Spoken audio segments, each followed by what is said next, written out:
These khans are very curiously built, made of brick, and have a hole in the front center in which fire is placed to heat the brick in winter time.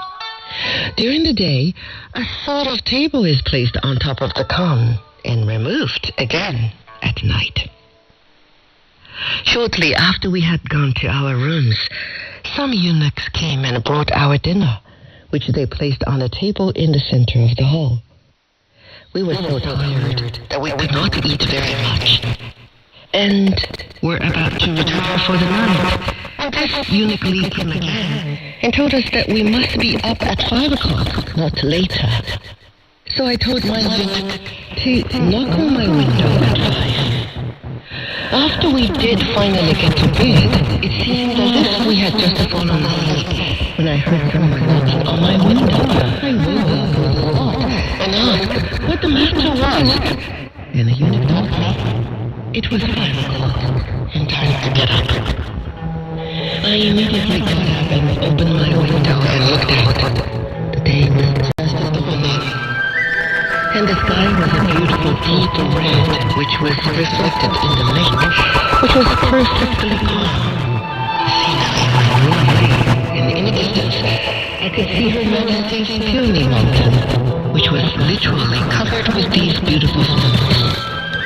I dressed at once and went to Her Majesty's palace, and there met the young empress sitting under the rain. I courtesied to her as a good morning salute. The empress's second wife was there also, but we had been ordered not to courtesy to her, as she was considered not to have any handicap. There was also a number of young old ladies, many of whom I had never seen before. The young empress introduced me to them, saying that they were also court ladies. They were daughters of high men and some were very pretty and bright. The young empress told me that these 10, they were just 10 then, were never allowed to go near Her Majesty in gowns, the same design as that worn by the young empress. After I had been introduced to these young ladies and talked with them a while, I went inside with the young empress, and there met Sister, fourth daughter of Prince Cheng, and a young widow, 24 years of age, Yuan Dan Nai Nai, widow of Her Majesty's death. Both were busy getting things ready for Her Majesty. The young empress told us that we might go at once to Her Majesty's bedroom and assist Her Majesty to dress. So we went at once and courtesied to her and said, Lao Tzu Zong Ji Xiang, old ancestor, oh joy be with you. Her Majesty was still in bed and smiled to us and asked us if we had slept well. We told her the rooms were very comfortable, etc. I thought to myself, we had slept very well for the little time we had, but I had not had half enough. The day before had been very hard for us, and we were quite unused to it, and had made us very lame and sore, running around so much. She asked us if we had had any breakfast, and we told her not yet. She scolded Li for not having given the order for our breakfast to be brought to our rooms, and said, You must not feel like strangers. Order anything you may want. Then she arose and started to dress. She put on her white silk socks first, having slipped in her pantaloons as is the custom, and tied them at the ankles pretty ribbon. Then she put on a pale pink shade of soft material, and over that a short silk gown that was embroidered with bamboo leaves, as she always wore low-heeled shoes in the morning, and consequently did not wear her long gowns. After she had dressed, she walked over to a window, in front of which were 2 long tables, covered with toilet articles of every kind of description.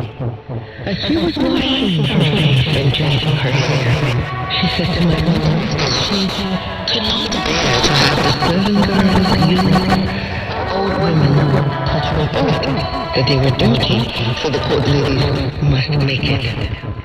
When she said this, she turned to my sister and myself. We were standing a little to one side, and said, "You two must not think for a moment that the court ladies do service work.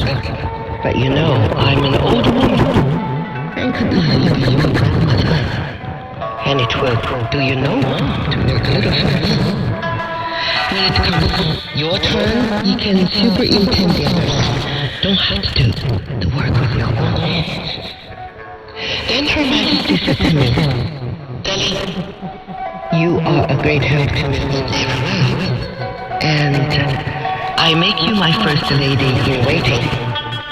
You must not work too hard, for you will have to make all the arrangements for the audiences for foreigners and you will have to interpret for me.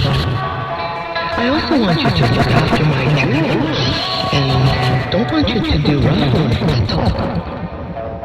Really, my sister can choose what she likes to do. I have two more besides you, Sagata and Rendane, making four together. And you must all work together. It is not necessary to be too polite to them, and if they are not nice to you, you let me know." Although I was very happy at receiving this appointment, I knew that according to custom, I must refuse it. So I thanked Her Majesty very kindly for the honor she had given me, and said that I did not know enough to hold such an important position, and would prefer to be just an ordinary court lady, and that I would learn as quickly as possible to be useful to her. She hardly let me finish what I was saying when she laughed and said, "Stop! Don't say anything like that. You are too modest, which shows you are very clever and not a bit conceited. I'm surprised to see what a perfect little mentor you are, knowing even such simple etiquette as this. Although you have spent many years outside of China." She was very fond of making fun and liked very much to tease, and said that I could try, and if she saw that I could not do the work, she would scold me and put some teeth made of different colored soft silk, and over the whole thing was placed a covering of plain yellow satin, embroidered with gold dragons and blue clouds. She had a great many clothes, all beautifully embroidered, which were placed on the bed during the daytime, but had a particular one stuffed with tea leaves on which she slept. It is said that stuffing the pillow on which you sleep with tea leaves is good for the eyes. In addition to all these, she had another very curiously shaped pillow, about 12 inches long, in the middle of which was a hole about 3 inches. The black, yellow, embroidered cover. There were 6 covers of different colors: pale mauve, blue, pink, green, and violet, and were placed one on top of the other. Over the top of the bed was a frame of wood, handsomely carved, and from this frame hung crepe curtains, beautifully embroidered, hung, and numerous little gauze silk bags filled with things were suspended from the carved work of the frame. The odor from these bags was very strong, and made one feel sick until they became used to it. Her Majesty was also very fond of coffee, and used it on all occasions. It took us about 15 minutes to make the bed, and when I had finished, I turned around and saw that Her Majesty was dressing her hair. I stood beside Her Majesty while the eunuch was dressing it, and saw that, as old as she was, she still had beautiful long hair, which was as soft as velvet and raven black. She parted it in the center and brought it low at the back of her ears, and the back braid was brushed up on the top of her head and made it into a tight knot. When she had finished doing this, she was ready to have the yuan zhen, Manchu headdress, placed on, and then the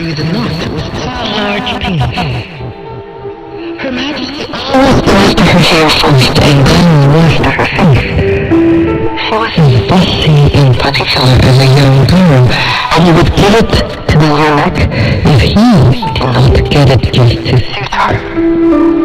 She had dozens of bottles of all kinds of perfume, also perfumed soap.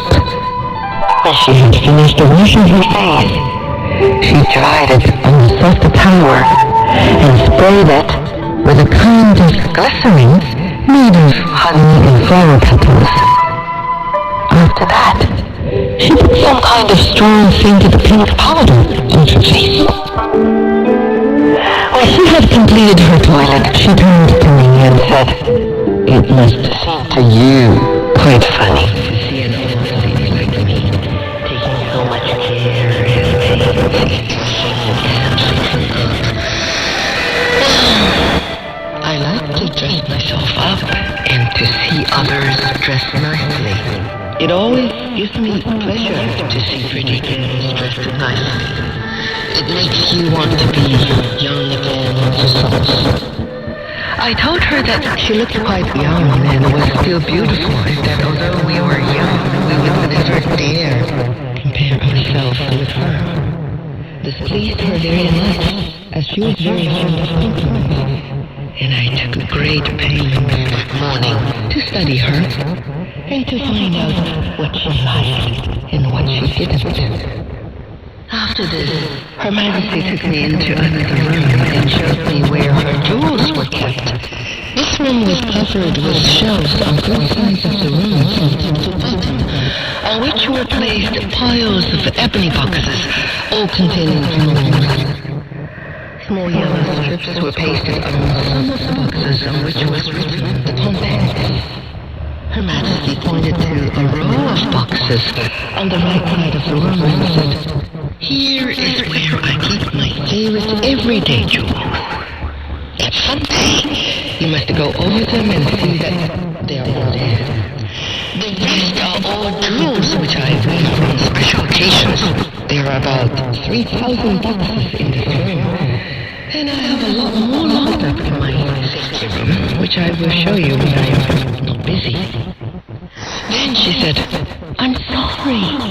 You can't read and write Chinese, otherwise I would give you a list of these things and you could keep a track on them." I was very much surprised at this and wondered who had told her I couldn't. I was anxious to know but did not dare to ask her. So I told her that although I was not a scholar, I had studied Chinese for some time, and I could read and write a little. That if she would give me a list, I would try and read it. She said, "That is funny. Someone told me the first day you were here." No, it was that you could not read or write your own English at home. While she was saying this, she was looking all around the room, and I was sure she knew who it was that had told her, but she would not tell me. Then she said, "When we have time this afternoon, I will go over this list with you. Bring me those 5 boxes on the first row of shelves." I brought the boxes to her room and placed them on the table. She opened the first one, and it contained a most beautiful peony made of coral and jade, and each petal trembled like a real flower. This flower was made by streamed petals, which were made of coral on very fine brass wire, also the leaves, which were made of pure jade. She took the flower and placed it on the right side of her headdress. Then she opened another box and took from it a magnificent jade butterfly made in the same way. This was an invention of her own, and it was done by carving the coral and jade into petals and leaves, and boring holes in the lower ends through which brass wire was run. The other 2 boxes contained bracelets and rings of different patterns. There was a pair of gold bracelets set with pearls, another pair set with jade, with a piece of jade hanging from the end of a small gold chain, etc. The last two contained chains of pearls, the like of which I never saw before, and I fell in love with them at once. Her Majesty took one which was made into a plum blossom string by winding a circle of 5 pearls around a larger one, then one single pearl, then another circle of 5 pearls around a large one, and so on, making quite a long chain, which she suspended from one of the buttons of her gown. At this juncture, one of the court ladies came in carrying several gowns for Her Majesty to select from. She looked at them and said that none of them suited her, to take them back and bring more. I had a look at them and thought they were perfectly lovely, such pretty colors and so beautifully embroidered. In a short while, the court lady came back carrying more. And from these, Her Majesty selected a sea green one, embroidered all over with white stones. She put this gown on, and looked at herself in the mirror for a while, then took off her jade butterfly. She said, "You see, I'm very particular about little details. The jade butterfly is too green, and it kills my gown. Put it back in the box and bring me a pearl stalk in number 35 box." I went back to the jewel room and fortunately found number 35 box and brought it to her. She opened the box and took from it a stalk made entirely of pearls set in silver, the bird's bill being made of coral. The pearls making the body of the bird was so cleverly crafted that the silver could not be seen at all unless one looked at it very closely. It was a most magnificent piece of workmanship, and the pearls were of perfect color and shape. Her Majesty took it and placed it in her hair, and did look very graceful and pretty. Then she picked out a mauve-colored short jacket, also embroidered with stalks, which she put on over her gown. Her handkerchief and shoes were also embroidered with stalks. And when she was entirely dressed, she looked like the Stork Lady.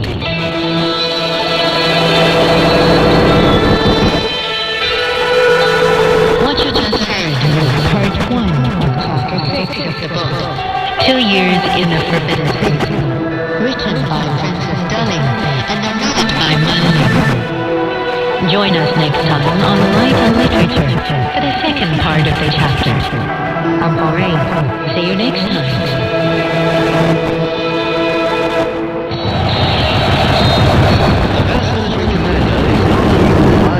Battles and wins every one of them. The Westminster strategy does not lead to the desiccation of the enemy's capital city. Decoding the art form will help you understand why there's no art form in thousands of stages. The styles of war, smart stories and insightful breakdown of various battles. Tune in to Deep. Hey there, global listeners. Get ready for the hottest discussions of the year. Roundtable, your passport to the heart of China's buzzing society. The pressing issues, lifestyle trends, and impactful policies, war tactics, and a whole lot of fun.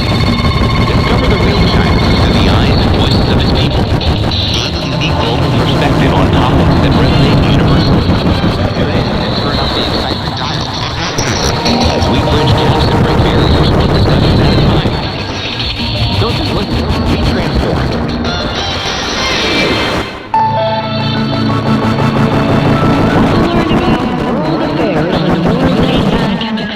Manner. In the casual setting of the chat to hear their personal experiences and opinions on major events and hot issues. Subscribe to Chat Lounge for free on Apple Podcasts, Spotify, or wherever you get your favorite podcasts.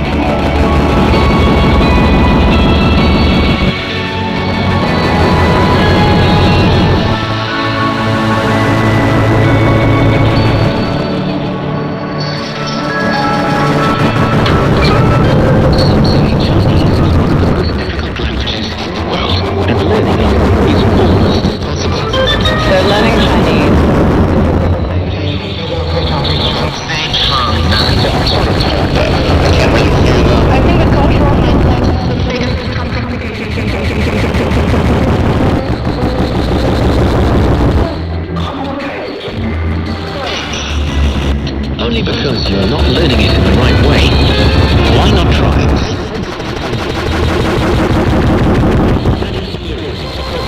Day. Takeaway Chinese. Takeaway Chinese, where you can take some Chinese away and experience progress day by day. Takeaway Chinese, we will promise you a difference.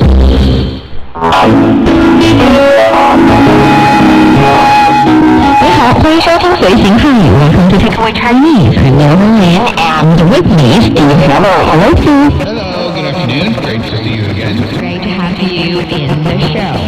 If you're interested in trying to...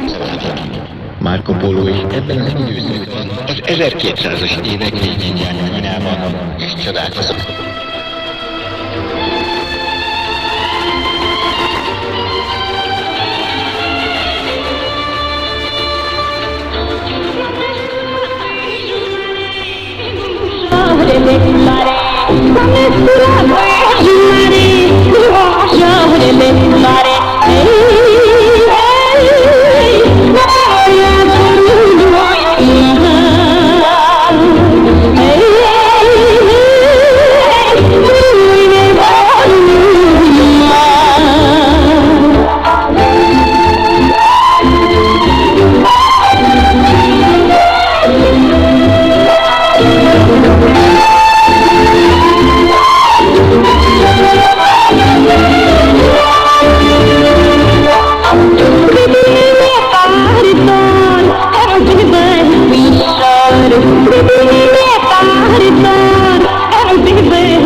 Nacida en la comuna de Vela, en el distrito de Dol, con menos de 16 años era solista del conjunto Doina Olteni de Craiova y más tarde de la orquesta Danubius de Drobeta Turnus Severin. Les invitamos a escuchar ahora otra canción interpretada por Ilana Ciuculete.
Están sintonizando Radio Rumanía Internacional.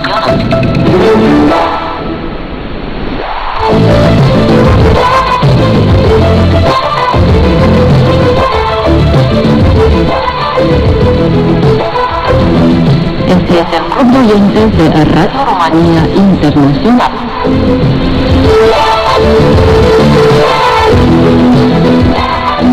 El encuentro de cada domingo que realiza hoy para vosotros Victoria Seucho.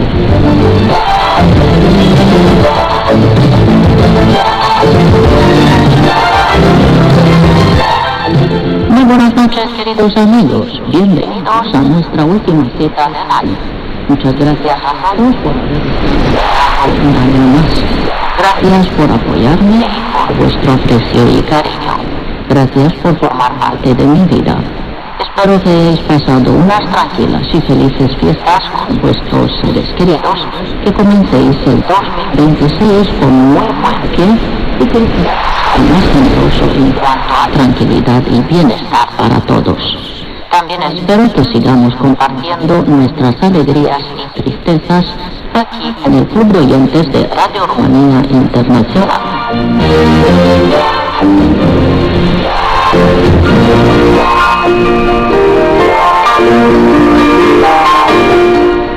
La Navidad es una de las celebraciones más importantes para el cristianismo, por eso cada país y cada cultura tiene sus propias costumbres para celebrar esta fecha. A continuación les contaré algunas cosas sobre la Navidad romana.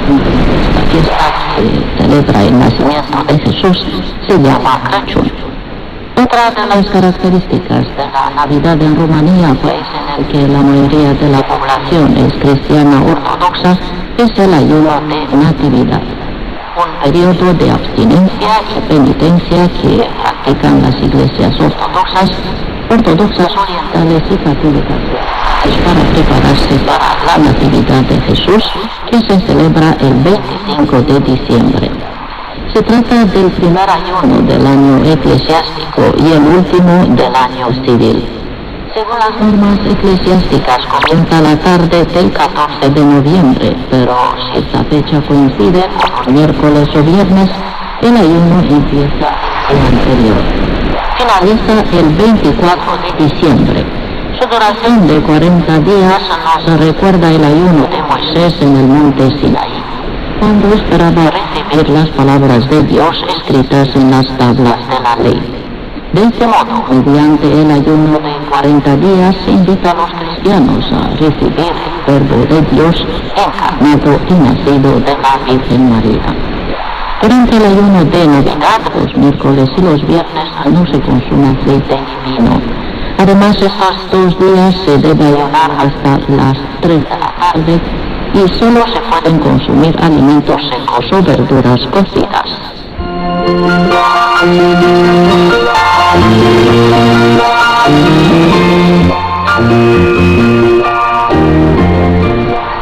El día de Nochebuena, el cura va de casa en casa con una imagen que representa el nacimiento de Jesús para anunciar la llegada de esta celebración.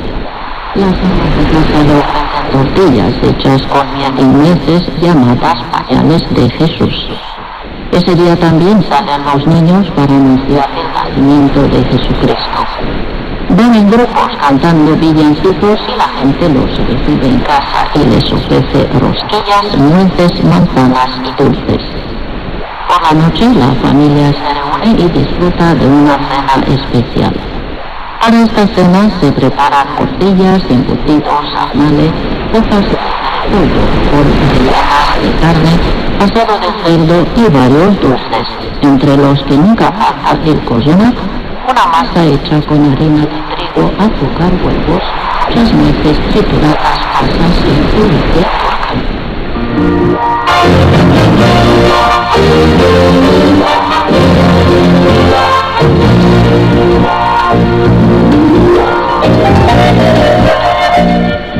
El sábado los cristianos ortodoxos y greco-católicos mayoritarios en Rumanía celebraron a San Esteban, el primer mártir del cristianismo.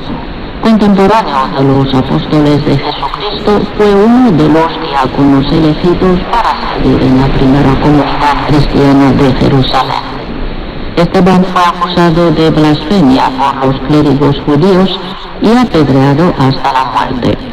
El Nuevo Testamento recoge sus últimas palabras en las que pedía a Dios que perdonara a sus asesinos. En Rumanía, más de 500.000 personas celebran su onomástica de San Esteban.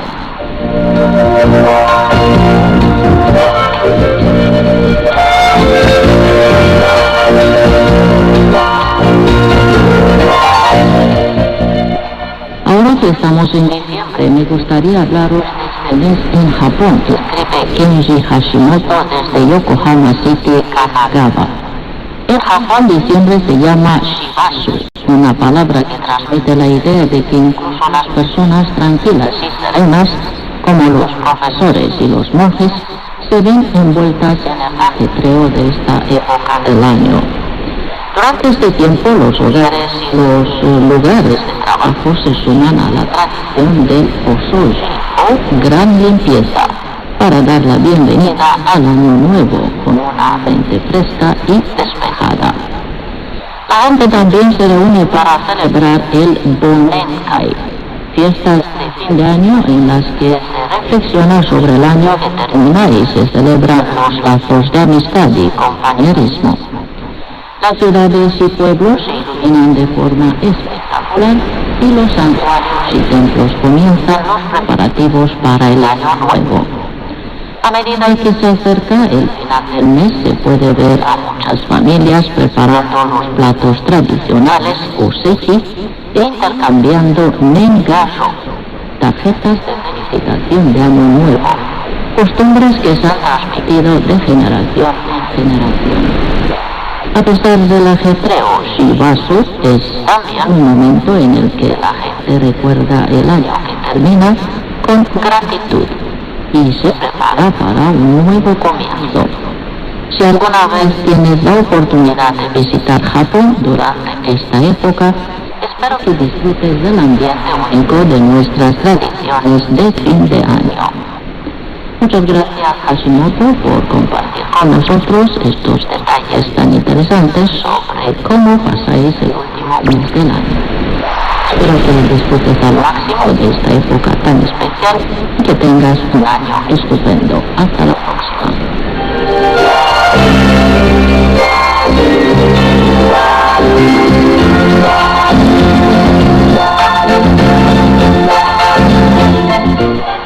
Y ahora desde Alborada, Valencia, España, Miguel Ramón Moses comparte sus reflexiones sobre el mensaje de la Navidad y el fin de año. Acabando el año. Hoy es el último domingo de diciembre y a la par el último domingo del año 2025 para Marsella. En España, el Día de los Inocentes, el equivalente europeo al 1 de abril, el Día de las Bromas. Si bien por estos lares esa costumbre a veces un tanto desorbitada ha ido decayendo, y más esta vez que ha caído el domingo, por ser más propio en lugares de trabajo que hoy están cerrados. El solecito débil y alejado que luce en estos días, junto a veces un tiempo desapacible, húmedo y lluvioso, con unas noches de esas que lo llenan todo, contrastan muy mucho con el ambiente que nos rodea, repleto de citas familiares, de comidas y compras excesivas de regalos, frente a una sociedad que nunca tiene bastante y que compra y compra como si se acabara el mundo. Tal es así que los países como este, que ofrecen paga doble ahora en Navidad, los hay que incluso no pueden llegar a fin de mes. Tienen que tirar de las tarjetas de crédito que las tienen y ya está pensando en cómo se las ingeniará para pasar el primer mes del año que se avecina, donde siempre se le ha llamado la cuesta de enero, que viene acompañada de las incansables rebajas que suelen enlazar con el mes de febrero y con la bienvenida a la primavera, allá cuando los rumanos celebramos esa digna fecha. Y además, nos colocamos el mar que inunda pueblos y ciudades, no solo de Rumanía, sino de aquellos lugares donde viven donde resida. Pero hoy es 28 de diciembre y aún no hemos despedido el año, aún no nos hemos comido las uvas ni llenado la oscuridad celeste de lindos fuegos artificiales, ni pedido a detalle las mil y una bienaventuras y mensajes de los humanos, como dirían nuestros buenos amigos, los perros y los gatos. Nos enviamos en todas direcciones para desearnos lo mejor de lo mejor en todos y cada uno de los días venideros que tan solo en 3 jornadas han de ir aterrizando en nuestras vidas. No todos, ni mucho menos se cumplen, pero al menos se desean. Estos son días que parece que todo el mundo es bueno, que nadie tiene un enemigo o persona que le caiga mal, pero la dura realidad que nos rodea es más que uno se pone el mejor disfraz que encuentra para intentar disimular y a veces hasta engañar lo que son las cosas. Debido a ser una sociedad consumista de primer orden, a todo el mundo le gusta aparentar delante de los demás, sobre todo que si la gente buena, que es el mejor champán, que si su casa llega siempre Papá Noel y los Reyes Magos también, para ver si pueden machacarte y quedar en primer lugar y dejar con tanto ridículo delante de quien sea. Pero pocos verás hablar del sentido maravilloso de la Navidad, de aquel niño Jesús que nació en Belén hace más de 2000 años y que nació en aquel modesto portal junto a la mula y el buey que nadie reposaba y que fue adorado por tantos y tantos que fueron a visitarle y rendiendo honores. Pocos hablarán de los belenes que rinden honor a aquellos hechos, o asistirán a los oficios religiosos de esos días. Solo se habla de comilonas, de compras, de loterías y cosas por el estilo. La Navidad también es momento de encuentros familiares.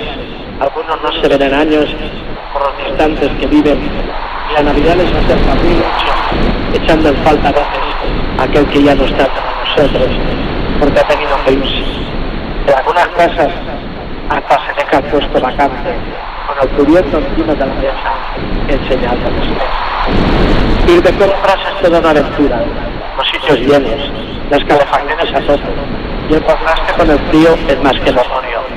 Escaparates animados de luces, villancicos aquí sí y allá también, detalles y adornos que te invitan a comprar más de una cosa aunque no quieras. Cansancio y techo en ambas manos, con ganas terribles de llegar a casa.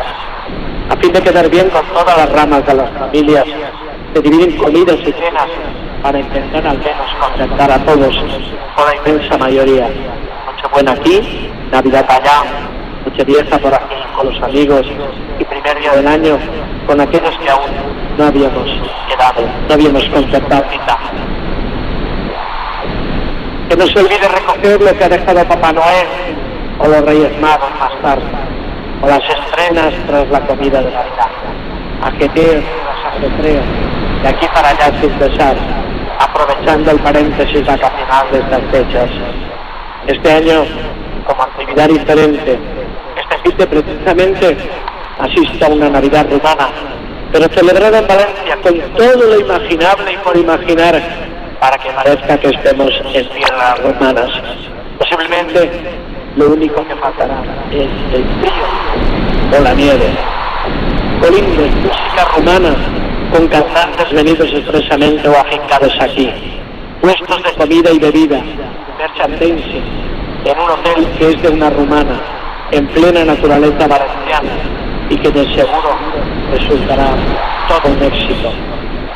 Quedan 3 días, solo 3 para finalizar el año, para cambiar ese 5 final por un 6, que como decimos siempre, el año venidero sea mejor que este, que siga perdurando el espíritu de la Navidad hoy y siempre, y que por supuesto sigamos escuchando a esta querida emisora nuestra, Radio Rumanía Internacional, RRI, para seguir muy de cerca la vida de este gran y apreciado país llamado Rumanía.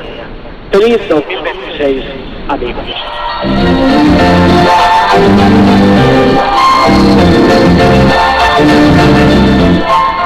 Muchas gracias, Miguel. Un fuerte abrazo, amigo, y hasta el próximo domingo.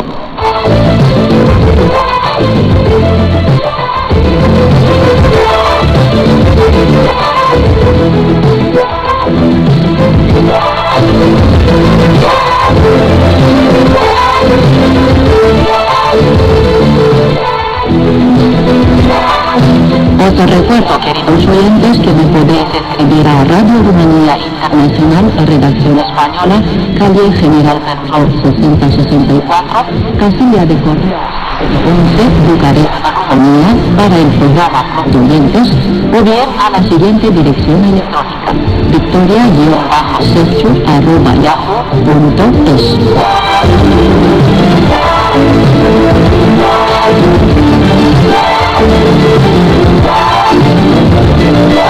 No os olvidéis, amigos, de que os quiero mucho y que sois parte de mi vida. Os envío un muy fuerte abrazo a todos y será hasta el próximo domingo.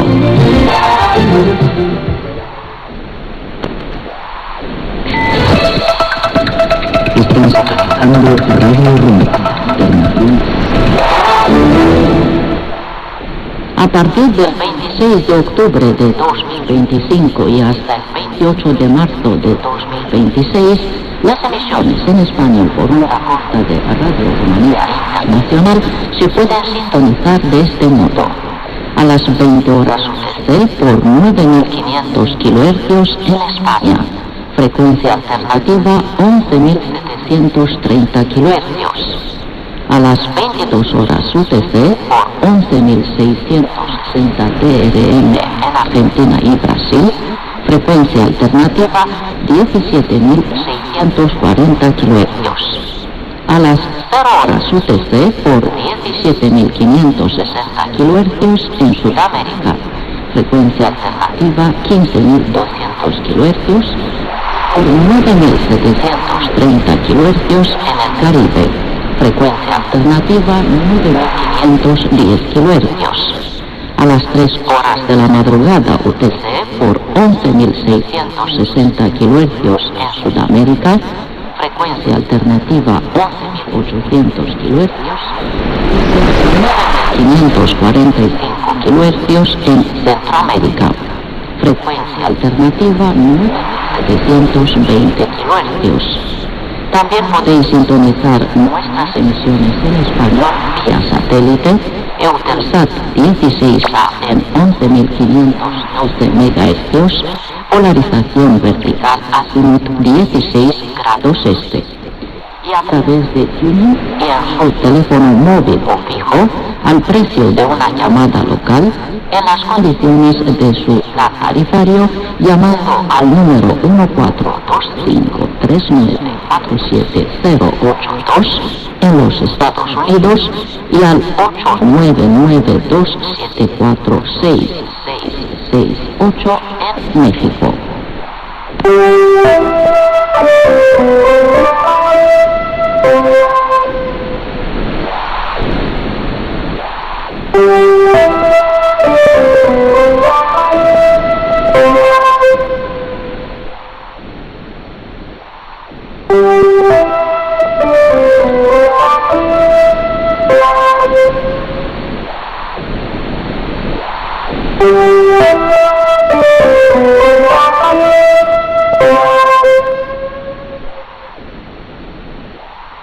Thank you.